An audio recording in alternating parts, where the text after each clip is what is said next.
స్వచ్ఛమైన నాణ్యమైన గౌదర్పార్ పూజా ఉత్పత్తులు www.gaudarpar.com ద్వారా ఆన్లైన్ లో ఆర్డర్ చేయండి. మీ ఇంటిని దేవాలయంగా మార్చుకోండి. నమస్తే రమ్మగారు. నమస్తే జయ. మంచి సరదా కథ చెప్పండి రమ్మగారు. చందమామ కథ చెప్తాం. ఓకే. ఇది ఏదో వేరే దేశపు కథ కానీ బాగుంది. ఒక ఊళ్ళో, ఆ ఊరు ఏంటంటే పొలాలు అవి ఆ ఊళ్ళో ఉన్న పేద రైతులకి, పేద అంటే పని చేయగలిగే వాళ్ళకి దీన్ని ఏమంటారు, మక్తాకి ఇవ్వటం. మక్తాక అంటాం మరి మా ఊళ్ళలో ఏమంటారు దాన్ని, కౌలుకి ఇవ్వటం. కౌలుకి ఇవ్వటం, మక్తా కౌలు అంటారు కదా, కౌలు అంటారు. మా ఊర్లో కౌలని అంటారు. మక్తాకి చేశారనే చెప్తారు. ఓకే. కౌలుకి ఇవ్వటం ఇప్పుడు కౌలు అంటున్నారు. మా చిన్నప్పుడు మక్తానే అనేవాళ్ళు. ఏమిటో అది నాకు బాగా తెలియదు, ఆ మక్తా పదమే గుర్తుంది. సరే, కౌలుకి ఇచ్చేవాళ్ళు. ఆ ఊళ్ళో ఒక భూస్వామి ఉండేవాడు. అతనికి వచ్చి దుర్మార్గుడు, గీసి వసూలు చేసేవాడు. వానలు పడ్డా ఏదైనా అదైనా సరే పాత బాకీ కింద కట్టుకుంటాను, తర్వాత అది ఉంచు, వచ్చే సంవత్సరం తీర్చాలి అలా చెప్పేవాడు అనమాట. వదిలిపెట్టేవాడు కాదు. అయితే మాత్రోయ్ అనే పేరున్న ఒక రైతు ఉండేవాడు. చిన్న బక్క రైతు వాడు. భూస్వామి దగ్గర పొలం కౌలుకి తీసుకుని చేసేవాడు. ఇతను చాలా తెలివైనవాడు, లౌక్యుడు. ఓకే. అందుకని భూస్వామికి దొరకకుండా, సాటి రైతులకు ఇబ్బంది కాకుండా తెలివిగా ఏదో ఒక చిట్కా చేసి భూస్వామి బారి నుంచి కొంచెం జనాల్ని రక్షించేవాడు. అందరికీ అతనంటే చాలా ప్రీతిగా ఉండేది. ఆ సంవత్సరం కొంచెం పంటలు తక్కువ వచ్చినాయి. పాత బాకీ ముందు ఏడు కూడా పంటలు తక్కువే ఉన్నాయి.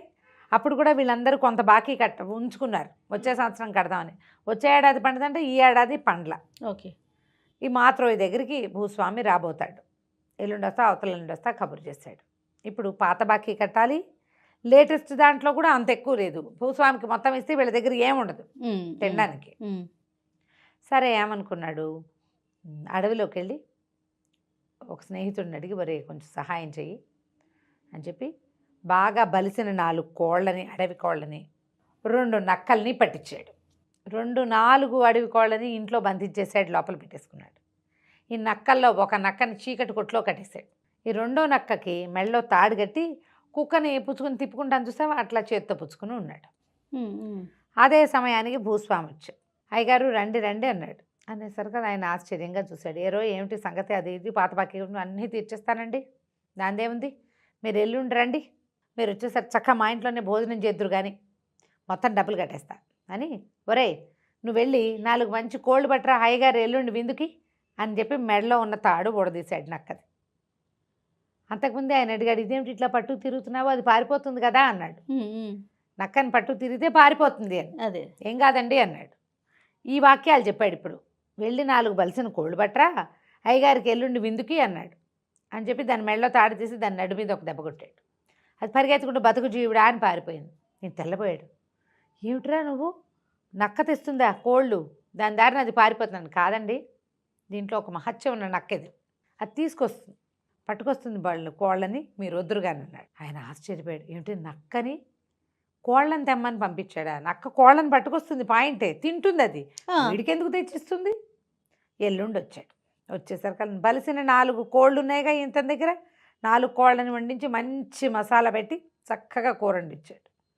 ఆ కూర వాసనలో ఆయన రాకముందే, ఇంట్లోకి రాకముందే వాసన వస్తుంది. మాత్రోయి మామూలు వాడు కోళ్ళని వండించేసేంత సీన్ లేదు వాడికి. ఇప్పుడు మొన్న ఒక నక్కని పంపాడు, ఒకవేళ అది కానీ తెచ్చిందా అనిపించింది దీనికి. లోపలికి వస్తూనే ఘుమఘుమలాడిపోతుంది ఇల్లంతా. భోజనాన్ని కూర్చున్నారు. ఏది ఆ నక్క, ఇక కోళ్ళు తెచ్చింది, దాన్ని కూడా తీసుకురా, అది కూడా మనతో పాటు తింటుంది అన్నాడు. అనేసరికల్లా లోపల నుంచి నక్కని తీసుకొచ్చాడు. 2వ నక్క ఉంది కదా, దాన్ని దాచాడు. ఈయనకేం తెలుసు 2 నక్కలు ఉన్నాయని. దాన్ని కూర్చోబెట్టి దానికి కట్టాడు, దానికి అన్నం పెట్టాడు. పెట్టేసరికల్లా ఆయన అన్నాడు, ఏమిట్రా ఇలాగే నిజంగా నక్క భలే తెచ్చింది, ఎలా నేర్పించావు ఏంటండి, ఇది ఒక మహత్యం గల నక్కండి, మరి ఇది అలాగే తెస్తుంది అన్నాడు. అనేసరికల్లా ఈయన ఏమన్నాడు, ఈ నక్కని నాకు ఇచ్చేద్దు అన్నాడు. 1000 తులాల వెండి ఇస్తానన్నట్టు. 1000 తులాల వెండి ఇస్తానంటే వీడు ఒప్పుకోలే. అబ్బే భలేవారండి, 1000 తులాలు వెండి ఏమిటి, మీ వెండి అక్కర్లేదు, మీ తాలూకు బాకీ పాత బాకీ అన్నీ తీర్చిపారేస్తాను నేను అన్నాడు. అనేసరికల్లా ఆయన ఒప్పుకోలే. బాకీదేముంది, పీడా పోయిరి, బాకీ లేదేం లేదు, నీకు నాకు బాకీ ఏం లేదు, అసలు 1500 తులాలు ఇస్తానన్నాడు. ఇతను నసిగి అదని అది కాదని ఇది కాదని పాత బాకీ మొత్తం రద్దు చేయించుకుని 1500 తులాల వెండి తీసుకుని నక్కని తాడిచ్చి చేతిలో పెట్టాడు, తాడు తెచ్చి. జమీందారు నక్కని పుచ్చుకుని తీసుకుపోయాడు ఇంటికి. అదే ఆయన భూస్వామి. తీసుకెళ్ళి ఇంటికెళ్ళి భార్యకి చెప్పాడు. ఏమేవ్ చూసావా ఎంత బాగా తెచ్చానో అన్నాడు. మాత్రమే దగ్గర నుంచి డబ్బులు తెచ్చుకున్నారా లేదా అంది. డబ్బులు తేవటం ఏమిటి, నేను బ్రహ్మాండమైన నక్కను తెచ్చాను, ఇవాళ నేను తిన్న పీగల దాకా కోడి మాంసం, ఆ మాంసాన్ని ఇదే తీసుకొచ్చింది ఈ నక్కే, కావాలంటేనా ఇప్పుడు పంపిస్తే పట్టుకొచ్చేస్తుంది అన్నాడు. ఆవిడంది మీ మొహంలా ఉంది, నేను నమ్మను అంటే కాదు నిజంగా. ఒరే నువ్వు అలా వెళ్ళి అడవిలోకి వెళ్ళి 4 కోళ్ళు పట్టరా, మీ అమ్మగారిని నమ్మిద్దామని నక్క మెళ్ళలోంచి తాడోడు తీశాడు. అది బతుకు జీవుడా అని పారిపోయింది. 4 కాదు 14 రోజులు గడిచినా రాలా. మోసపోయామని అర్థమైపోయింది వీళ్ళకి. ఆయనేమో బాకీ కొట్టేశాడు, కాగితం చింపేశాడు, 1500 తులాల వెండి ఇచ్చేశాడు. ఈయన పోయి మళ్ళీ వాళ్ళ దగ్గర అడిగాడు, ఏరా నువ్వు అబద్ధం చెప్పావు, నక్కని నక్క దొంగ నక్కని తీసుకొచ్చి మాకు అంటగట్టావు, మరి 1500 తులాల వెండి కక్కు నాకు అన్నాడు. ఆయన కాగితం చింపేశాడు కాబట్టి ఇక మక్తా అడగలేడు, డబ్బులు అడగలేడు, కౌలు డబ్బులు. అవును, ఇది ఇవ్వమన్నాడు. అవి ఎక్కడున్నాయండి, అవి ఎప్పుడో అయిపోయినాయి, తినేసాం మేము, ఇంకా ఇన్నాళ్ళు ఉంటుందా వెండి, 15 రోజులు పట్టదు మాకు తినడానికి, మీ 1500 తులాలును అన్నాడు. అనేసరికల్లా సరే అయితే వీడిని పట్టుకోండి కట్టేసేద్దాం, వీడి సంగతి చూద్దాం, ఆ నక్కని తెప్పించిస్తావా లేకపోతే ఇంకోటి చేస్తావా చూస్తాను నీ సంగతి అన్నాడు. అనేసరికల్లా ఇంకేం చేస్తారు వాడు వీడు చెప్పాడు మాకుతో, అసలు చాలా మహత్యం కలిగిన నక్కండి, మీరు ఎలా చేశారో ఏదో అపరాధం చేశారు అందుకే దానికి కోపం వచ్చింది అన్నాడు. అయినా సరే ఆయన ఒప్పుకోలేదు, తీసుకొచ్చి బాకెట్లో కట్టేశారు. చలిగా ఉంది, చలిగా ఉండేసరికి వీడిని గొయ్యి తీసి గోతులో కప్పెట్టేసేయండి అన్నాడు భూస్వామి. పని వాళ్ళంతా అన్నారు, ఏమండి ఇంత చలిగా ఉంది, ఇప్పుడు గోతులు తీయలేము, రేపు పొద్దున్న తీస్తాం, పిచ్చి చలి అంటే ఈయన ఏమన్నాడు, చలిలోనే వీడిని కట్టేయండి, వీడు రోగం కుదురుతుంది, రేపొద్దుటి బీసుకుపోతాడు, ఈజీగా చచ్చిపోతాడని చెప్పేసరికల్లా వాడిని అక్కడ మక్తోని బయట కట్టేశారు, కాలుకో తాడు కట్టి వదిలిపెట్టారు. కాసేపటికి చలియటం మొదలుపెట్టింది. చలేస్తుంటే ఏమనుకున్నాడు, చచ్చే చలేస్తుంది, ఏదైనా పని చేస్తే చలిపోతుంది. చూస్తే ఆ పక్కన గానుగ ఒకటి ఉంది.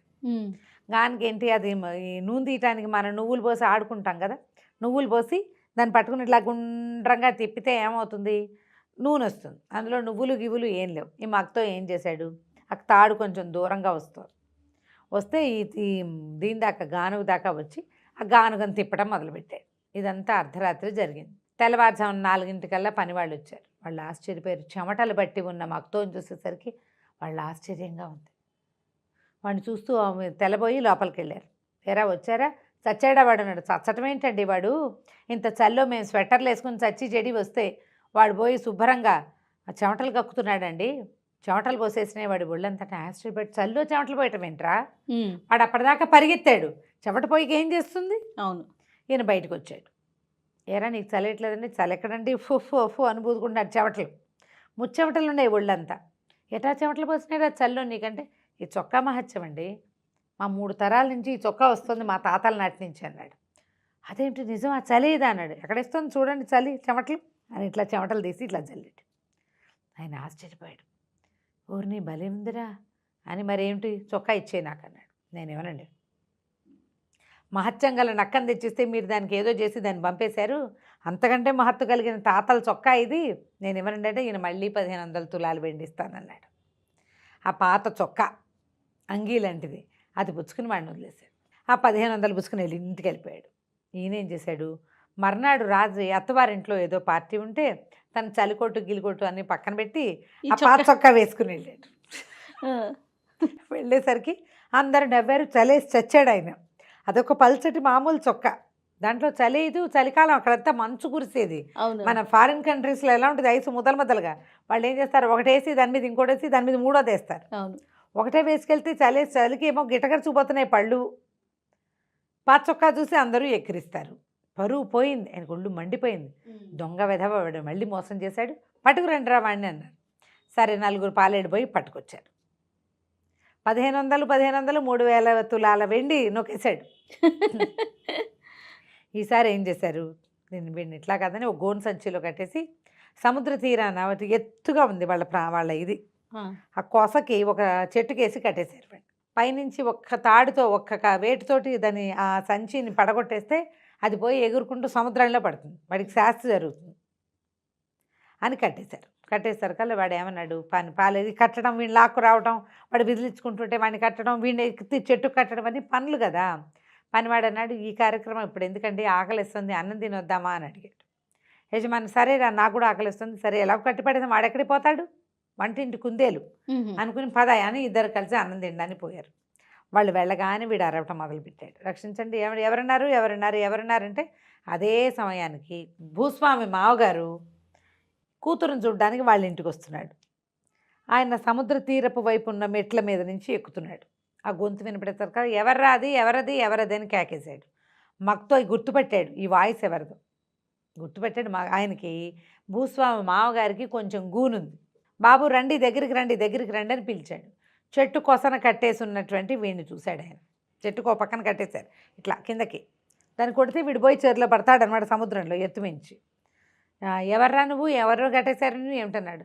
అదేనండి బాబు గూనుందండి, గూనికి రిపేర్కి ఏమో వైద్యుడు చెప్పాడు, ఇట్లా గోను సంచిలో వేసి వేళ్లాడేస్తే గూను తగ్గుతుందని చాలాసేపు అయింది, మా వాళ్ళు తినడానికి పోయారు, వైద్యుడు సలహా ప్రకారం కట్టేశారు, నాకు ఆకలిస్తుంది ఎవరైనా దింపుతారేమోనని కేకేశానండి, వాళ్ళు ఎక్కడున్నారో కనపడక అన్నాడు. అనగానే ఆయన ఆశ్చర్యపోయి నిజంట్రా గూను తగ్గుతుందంటే ఏమోనండి తగ్గిందో లేదో నాకు తెలీదు, దింపండి చూద్దామన్నాడు. ఆయన ఏం చేసేట తాడు లాక్కెట్టారు కదా, ఆ తాడు దింపి వీడిని దగ్గరికి లాక్కున్నాడు. దగ్గరికి లాగి సంచిలోంచి తీస్తే టైం అని ఉంచున్నాడు కడ్డీలాగా. వాడు 30 ఏళ్ల కుర్రాడు. దాంతో ఈయన ఒరే నీ గూను లేదు రోయ్ అన్నాడు. అవునండి మరి నన్ను కూడా కట్టేరా బాబు అంటే కాదండి వైద్యుడు ఒప్పుకోడంటే కాదు నీకు 1000 తులాలు వెండిస్తా అని చెప్పి ఆయన సంచి పుచ్చుకొచ్చాడు. సంచిలోంచి కేజీ ఉన్నటువంటి అది ఇంత వెండి ముద్దని ఎత్తి చేతులు పెట్టాడు. ఈ ముద్ద పట్టుకెళ్ళు నన్ను ఇందులో కట్టి అనగానే వీడేం చేశాడు, ఆ ముసలాయన్ని అందులో కూర్చోబెట్టి అట్లా కట్టేసేసి ఆ వెండి ముద్ద పుచ్చుకుని తన దారిని తను వెళ్ళిపోయాడు. భోజనం చేసి వచ్చినటువంటి భూస్వామి ఆయన పనివాడు ఇద్దరు కలిసి ఒకే ఒక్క కత్తివేటుకి ఆ సంచిలో ఉన్న మనిషిని సముద్రంలో పడేశారు. రామా ఇంకేం చేస్తారు అయ్యింది. అక్కడి నుంచి ఏమైంది, ఒక 15 రోజుల పాటు వీడు కనపడలే. అయితే భూస్వామి మామగారు ఏమయ్యాడు అని వాళ్ళు వెతుక్కుంటూనే ఉన్నారు. ఆయన మోసుకొచ్చిన సంచి ఇక్కడే ఉంది. ఆయన ఏమయ్యాడో ఎవరికీ తెలియదు. ఆయన సన్యాసులో కలిసిపోయి ఉంటాడని భావించారు వాళ్ళు. ఓకే. 15 రోజుల తర్వాత భూస్వామి పొలాల దగ్గర చూడడానికి పోతే మొక్కజొన్న పొత్తులు కాల్చుకుంటూ మక్కుతో కనపడ్డాడు. ఊరి నీ దుప్పతేగా నిన్ను సముద్రంలో పారేసాం కాదట్రా, నువ్వు ఎటా బతుకొచ్చావంటే నేను చచ్చిపోయానండి, నేనేం దయ్యాను గాను స్వర్గానికి వెళ్ళాను, ఎంత బాగుందో అక్కడ స్వర్గంలో ఒక చక్కటి చక్కటి పిల్ల నుంచి పెళ్లి చేశారు, నిరంతరం పని చేసుకునేవాడికి నాకేం తోస్తుంది, అక్కడ ఎంతసేపు సారాయి తాగటం, ఆడపిల్లలు వాళ్ళు వీళ్ళు ఉంటారు వాళ్ళని వెళ్ళి డ్యాన్సులు చూడడం, మనతో ఉన్న పెళ్ళంతో కాస్త అటు ఇటు తిరుగుతూ ఉంటాం, పని పాట ఏమీ లేవండి, నేనేమో నిత్యం పని చేసుకునేవాడిని, నా వల్ల కాదని ఏడ్చాను.